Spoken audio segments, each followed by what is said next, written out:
Bem-vindos ao nosso Falando Nisso especial de hoje, nesse canal YouTube, com a continuação da nossa conversa com Dominique Fingerman sobre a verdade na psicanálise. Dominique vem se dedicando a esse tema, estudiosa da relação da psicanálise com a poesia, com a literatura, mas também com a filosofia. Então, queria convidar vocês para entrar na nossa cozinha psicanalítica, nossa praia psicanalítica, porque é onde a gente deve ficar, na nossa praia, não no nosso condomínio. Então é isso, gente. Vem com a gente e vamos ver aí como é que foi essa segunda parte da conversa. Mas então é muito interessante, nunca tinha tido essa apreensão da fenomenologia do Hegel. E a linguística, estou sendo picada toda, a linguística modificou alguma coisa ou apenas confirmou essa história, a verdade ter estrutura de ficção? E a linguística vai levar a um problema com a verdade, mas em princípio é uma ciência descritiva, tá? É uma ciência descritiva da língua. Você não precisa de um conceito de verdade muito mirabolante, porque você vai identificando seu objeto com o seu modelo, e daí vai vendo, olha, ele funciona ou não funciona, né? Até aí a coisa caminha bem, mas onde é que está o problema? Para você falar das propriedades que compõem a linguagem, você precisaria, então, imaginar uma certa totalidade. Uma totalidade onde cada elemento se define pela sua relação com todos os outros, pela negação em relação a todos os outros, pela diferença em relação a todos os outros, né? Ou seja, pelo todo. Pelo todo. A gente não entrou muito nessa vertente, mas o todo, o holos, tem uma ligação com a verdade, né? Então, tem, vamos dizer assim, as ciências mais indutivas, elas vão partindo do particular para o geral. A linguística teria dado um salto mortal a dizer assim, eu consigo também pensar do universal para o particular, né? Eu consigo pensar dos dois jeitos. E para isso ela teve que advogar, bom, a totalidade da linguagem, a totalidade da língua, a totalidade da fala. E aí vem o Lacan e diz, isso não dá, porque isso significa metalinguagem. Significa que você está em algum lugar para fazer a descrição dessa totalidade, que seria um lugar fora da linguagem. Não dá, não dá. Então, ele é levado a um outro tipo de verdade. Não sei, aí não é mais o Hegel exatamente, né? É uma problematização da relação entre o conjunto e o todo, né? Isso com Lacan, porque eu queria... Isso já estamos aí depois do seminário 7, né? Definitivamente, quando você introduz a noção de objeto A, e quando ele começa a falar, por exemplo, do simbólico como um campo onde tem um furo. Um furo real no simbólico. Porque informação é campo, e aí alguma coisa que você encontra em textos e seminários muito mais recente, né? Tem essa definição da fala, do endereçamento da fala como constituindo o outro como lugar de verdade, né? Que garante a verdade. Eu quero também um café. Isso, o que é isso? Da onde que... Por que isso se manteria no ensino de Lacan? Essa função da fala como supondo um outro para quem a fala se endereça como o garantidor, como um lugar da verdade. Então, isso acho que acusa uma mudança, né, de referência do Lacan, do Hegel e do Lévi-Strauss para o Descartes, né? Aí a conversa sobre a verdade ela se transforma. Ela se transforma. É outra coisa. Que a gente está falando.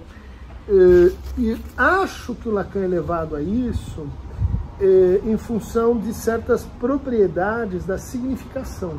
A significação é fálica, a significação se estabiliza a partir da inscrição do nome do pai no campo do outro. Também no começo da sua referência linguística, assim, nos anos 50. Ele vai indo e até que ele chega numa função que tem que ser assim prevista no outro, né? Que é o outro como garantia da verdade, ou seja, de que existiria uma espécie assim de alienação eficaz, né? Que faz, por exemplo, o neurótico acreditar no outro, né?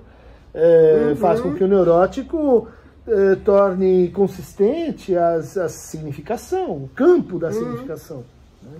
Isso não é só formal, isso não é só verdade no sentido da aletheia, é verdade no sentido da imunidade, preciso confiar no outro. E aí vai entrar todo aquele conjunto de encrencas em torno do nome do pai, o nome do pé, né?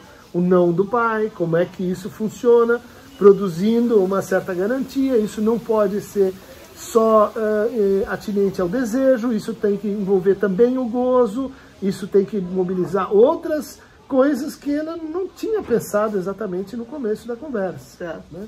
Bom, por que eu digo isso? Porque a ideia de um outro garantidor é a passagem da primeira evidência para a segunda evidência nas meditações cartesianas, né? É que eu acho um momento lindo, muito inteligente do Lacan, quando ele vai dizer, e acho que o Foucault tem um adendo a isso, que é muito importante, a gente está estudando esse ponto, né? Parênteses, que é o seguinte: para a antiguidade, a gente viu tragédia, a gente viu sofistas, a gente viu filosofia, a gente poderia ter falado do teatro, né? A verdade é algo que transforma o sujeito. A verdade faz com que o sujeito mude. A verdade faz com que se crie uma experiência de amor. A partir do Descartes, isso tudo vai embora. Ele inventa um jeito da gente se relacionar com a verdade, onde a minha condição de sujeito é absolutamente anódina. Desde que eu diga e consiga repetir, penso, logo existo, desde que eu não seja nem louco, nem esteja sonhando, a ética que concerne essa enunciação vai vir depois. Eu estou numa moral provisória. Eu nem preciso discutir ética, eu vou discutir essa condição, vamos dizer assim, de um sujeito que é capaz de dizer, penso, logo existo, e, portanto, ter uma experiência que liga certeza com verdade. Certeza com... Essa ligação certeza-verdade chama-se evidência. Hoje a gente tem toda essa discussão sobre evidência. É isso aí, é como você liga algo que é um fato psíquico, a convicção que você tem, a certeza, o não indubitável, com algo sobre o mundo. Da nossa discussão sobre os dois iniciais, sobre os dois ramos do conceito de conceito.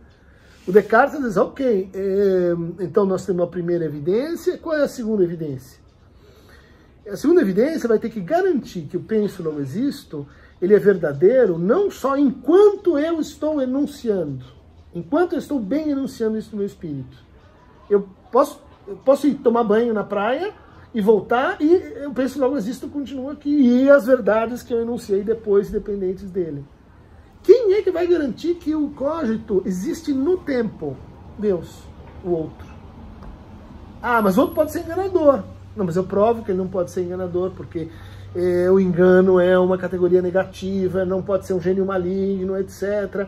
Esse segundo passo é o que o Lacan pega o primeiro Descartes, radicaliza ele, diz, olha lá o texto, enquanto eu bem o enuncio. A verdade tem que ver com a enunciação. O sujeito é efêmero, o sujeito não fica no tempo.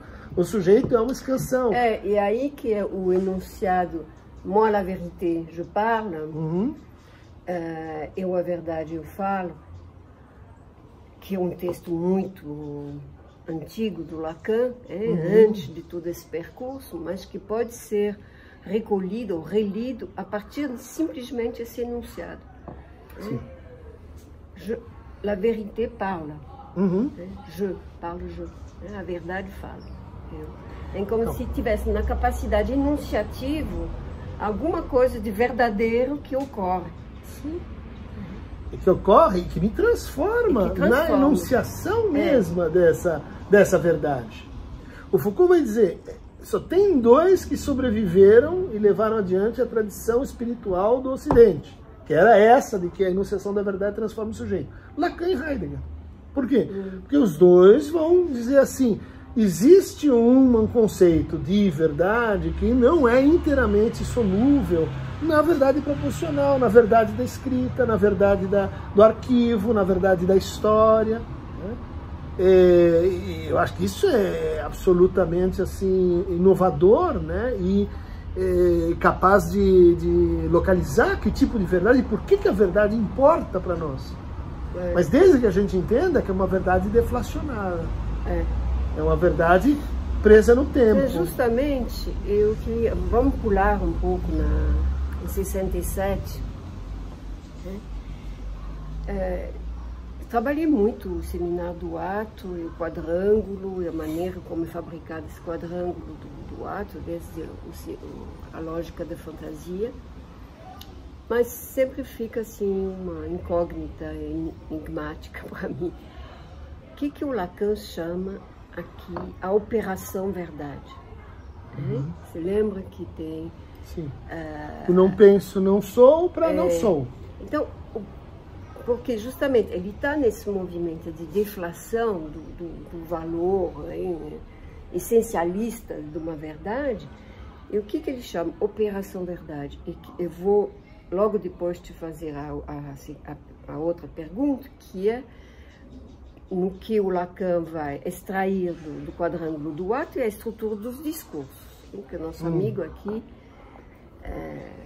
Guilherme, está trabalhando. Né?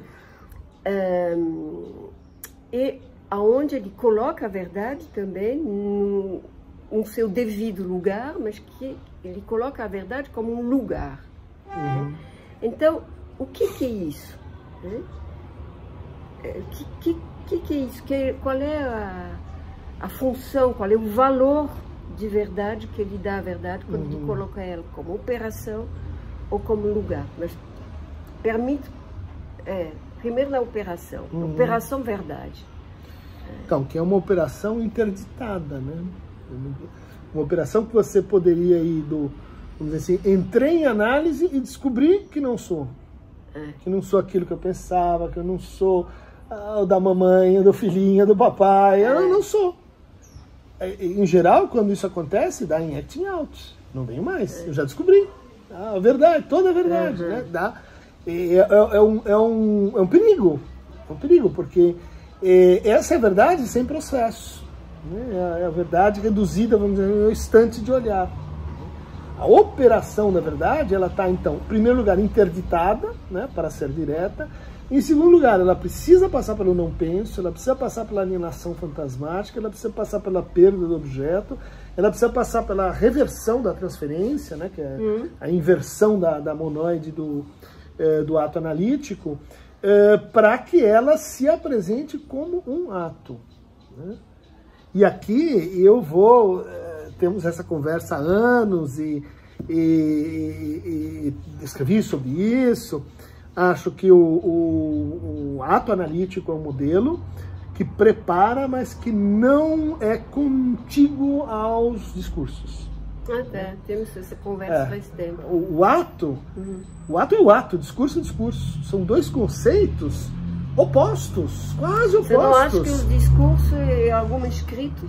Uma tentativa do Lacan, porque é o ato analítico, do outro a outro, onde ele constrói eles, enquanto seminários, eles vêm um depois do outro.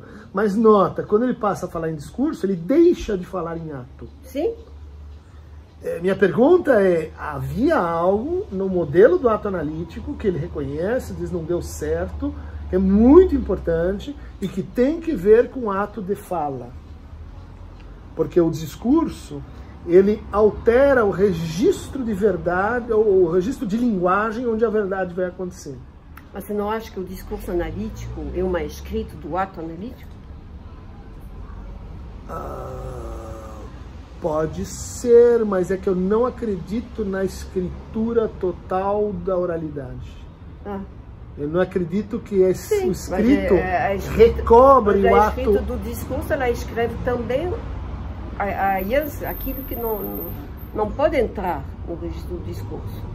Não, ela escreve o que pode entrar, né? O que não quer dizer que ela escreva tudo, mas eu diria assim, você tem os 4 discursos e você tem um ato analítico. O ato analítico, por exemplo, me permitiria entender um enigma dentro dos 4 discursos, que é como um passa para o outro. Como é que um vira? Então... a interpretação.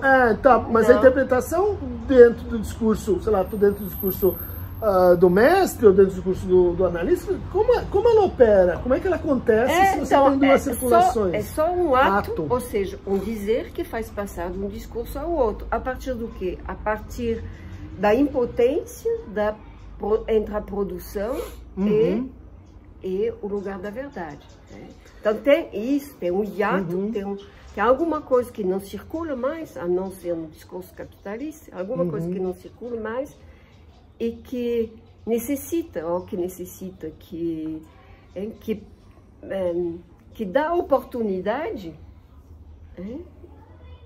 de um ato, de um dizer que vai mudar o discurso. A partir desse furo aqui. Mas isso é uma outra conversa. Pode conversar, mas eu queria voltar ao lugar da verdade no discurso. Então, o lugar da verdade já é, vamos dizer assim, uma redução do conceito de verdade.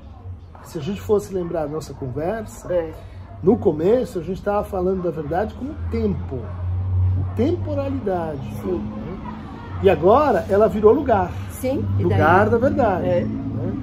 Então é como se você tivesse mudado, restringido um pouco o escopo, né, da verdade. E de fato, aí você pode falar então em verdades regionais.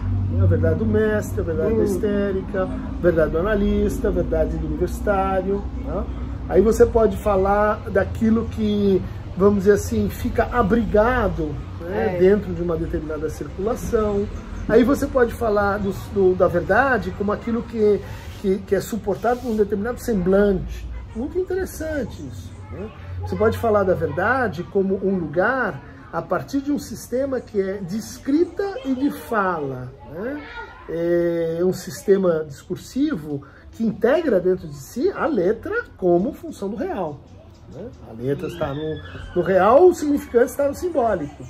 Mudou a noção de discurso. Isso tem que ver com a incorporação do Frege, isso tem que ver com vamos dizer assim, o aumento de pretensão dele de formalização. Só que junto com a formalização vem algumas cláusulas, do tipo a bivalência da verdade, ou é verdadeiro ou falso, do tipo a contradição da verdade, né? O terceiro excluído. Junto vem Você acha que isso entra na escrita dos discursos? Eu acho que esse conjunto de problemas, né, são a partir de então enfrentados pelo Lacan. Né? Por exemplo, ele vai ter que escolher, ou ele fica com a bivalência ou ele fica com a contradição. Sim. Então como que ele se vira com isso? Porque parece que ele não escolhe. Ou escolha em algum momento. E ele vai usando isso, né? Ele vai usando, por exemplo, para falar da sexuação, né? O que pode ser escrito, o que não pode ser escrito, o que pode ser falado, aquilo que são as modalidades do dizer, né? Ele vai, de certa forma, aplicando o problema da verdade. Né? Mas, olha, eu vou te cortar para você voltar ao lugar, a verdade no lugar, porque depois eu tenho 3 perguntinhas desse tipo, antes da gente terminar, tá bom? O que mais você poderia dizer para explicar o seu comentário sobre isso? Então, você já começou, a verdade como lugar, e vai depender com o que vai ocupar esse lugar nos diversos discursos. Mas, no mesmo tempo, que é a construção dos discursos no seminário de um outro a outro e do seminário 17, vê muitos enunciados do Lacan sobre a verdade. em particular, vem a relação da verdade com o gozo, né? A verdade irmã do gozo. Vem, a meu ver, mas eu nunca pensei incapaz de explicar, de demonstrar isso, vem, a meu ver, uma torção entre a relação do saber e da verdade no ensino do Lacan. Né? E que a escrita do discurso analítico, de uma certa forma, escreve quando ele coloca o saber no lugar da verdade. Então, eu pediria um comentáriozinho sobre isso, o saber no lugar da verdade. Como que você poderia? Que é, vamos dizer, a consequência mais inusitada da teoria dos 4 discursos. Né? Porque se a verdade é um momento do saber, a verdade se define por sua não coincidência com o saber, né? Sua não identificação com o saber. Então, você dizer assim, no discurso analítico acontece essa coincidência, parece uma negação brutal de tudo que Lacan tinha dito até então. Porque a verdade, nas nuances do saber, é uma certa relação saber-verdade, que, a meu ver, está mudando aqui. Sim.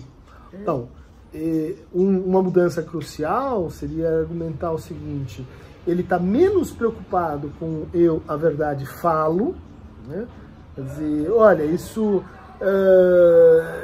eu quero levar, mas eu vou ter que admitir que existe outra verdade concernente ao campo do escrito e que diz respeito ao gozo. Então você volta lá, desde o começo você está falando em 2 verdades, Nicolau de Cusa. Agora encontrei como é que funcionam essas 2 verdades. Não é que uma é narrativa e outra vamos dizer, escrita matemática. É que uma diz respeito a uma dos traços componentes da experiência da verdade na enunciação subjetiva, que é o gozo. Então, isso é uma mudança no registro da verdade, que vai, de certa maneira, incorporar as pesquisas que ele fez sobre o fantasma, vai incorporar a dialética da demanda com o desejo, que vai, no fundo, prometer uma escrita do gozo, uma teoria sobre a escrita do gozo, que nem sempre a gente consegue ver ele entregar, né? Acho que a teoria dos nós é um esforço último para mostrar isso, como é possível. Né? As fórmulas da sexuação também? As fórmulas da sexuação menos, porque elas trabalham justamente com aquilo que não pode ser escrito, né? O que resta por ser escrito. Então você pode dizer, não pode ser escrito, mas será que pode ser falado? Voltamos lá na antiga concepção, talvez ela sobreviva aqui, né? Ou, são 2 modalidades de gozo não comensuráveis, são 2 sistemas de escrita. A questão é que esse desenvolvimento lógico do Lacan no seminário, depois do seminário da 20, 21, né? 19. O 19 é o retorno ao Parmênides. Ele vai ler lá o diálogo do Parmênides, linha a linha, o que é o um. Ele lê o Parmênides com Frege. Com Frege, mas também com essa nova pergunta, né? Sim. Que vai deflacionar um pouco mais ainda a verdade, né? Que é o que é o um. Então, a verdade, a gente pode dizer assim, ela varia, né? Varité, ela tem que ver com esses momentos de produção do um. Né? É um pouco retorno aos pré-socráticos, retorno à ideia da verdade não como uma identidade, né?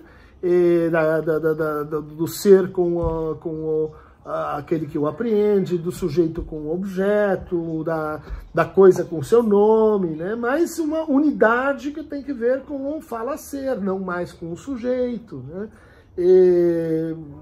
Há uma rarefação do conceito, da força do conceito de verdade no último Lacan, porque ela vai se reduzindo ao quê? Aquele ponto de gozo. Né? A verdade do falacer é o seu processo de escrita, de colocação em traço, de você vê retorno e repetição. Da verdade tem estrutura de ficção, ela acompanha todo o percurso de Lacan, mas ela tem valores completamente diferentes. Muito diferentes. E quando ele fala a verdade mentirosa do prefácio, a edição inglesa, no seminário 11, parece ser a mesma ideia que a verdade estrutura de ficção, mas teve todas essas reviravoltas. Olha a mudança aí da noção de associação livre, né? Uma prática de bavardagem, uma tagarelice.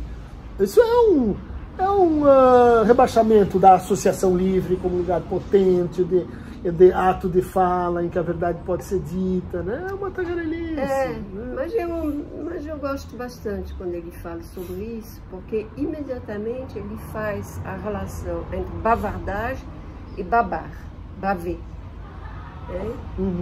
Para justamente relevar que no bavardagem não é qualquer coisa, não é a fala vazia do começo. É verdade. Tem esse gozo da fala.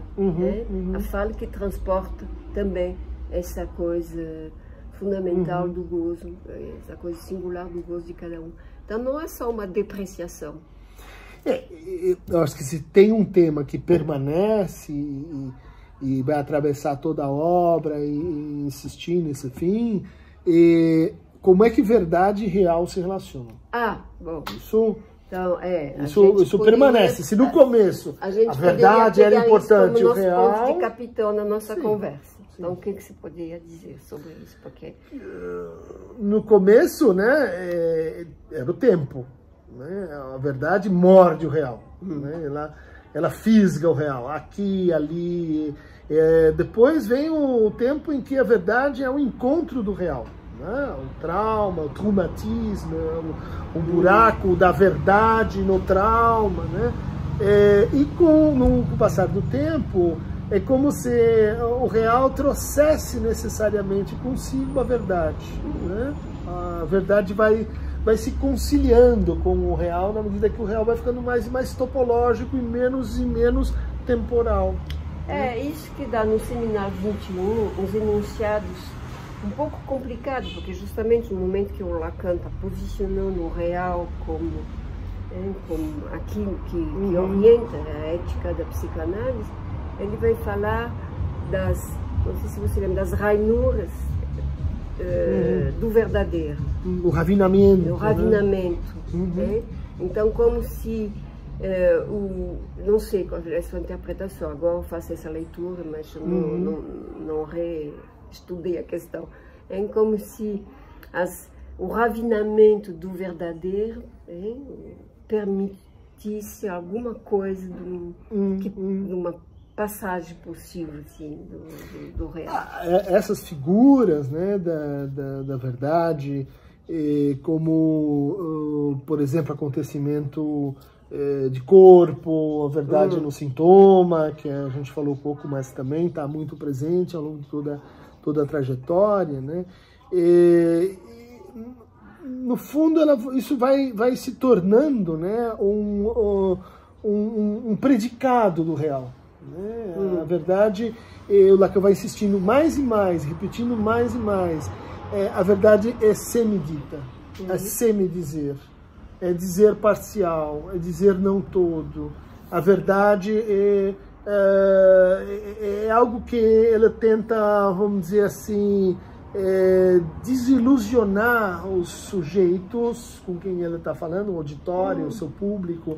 Isso do me dito, do me dizer, coloca a pergunta: qual é a outra metade? Isso.